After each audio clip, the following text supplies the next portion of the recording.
తీసండి దీపావళి లైట్లన్నీ ఇక్కడే ఉన్నాయి స్క్రీన్ పైన పేరు పేరునమ్మా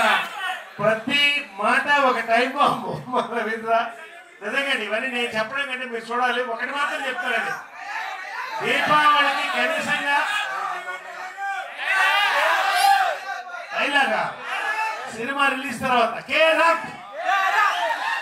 ఈ ఊపు ఒకటండి చెప్తున్నాను మీరు 200 రూపాయలు పెట్టి దీపావళి టపాకాయ కొనేది 2 నిమిషాలు మాత్రమే ఉంటుంది 200 రూపాయలు పెట్టి కొనే కేరాప్ టికెట్ 2 గంటలు మిమ్మల్ని దీపావళి నైట్ అవుట్ ఇంట్లో కాదు నైట్ అవుట్లు కేరాప్ ఇదే తిరునాళ్ళు రావాలి ఇంతే సంతోషంగా అందరూ సెలబ్రేట్ చేసుకోవాలి మరెన్నో కేరాంపులు రాజేష్ గారి దగ్గర నుంచి శివ గారి దగ్గర నుంచి నాని దగ్గర నుంచి మా హీరో నుంచి మరిన్ని ర్యాంపులు రావాలి మూన్ వాక్ ఒకటే మీరు చూస్తుంది ఇంకా చాలా వాక్లు ఉన్నాయి అవన్నీ ఇప్పుడు గుర్తు పెట్టుకోండి thank you love you all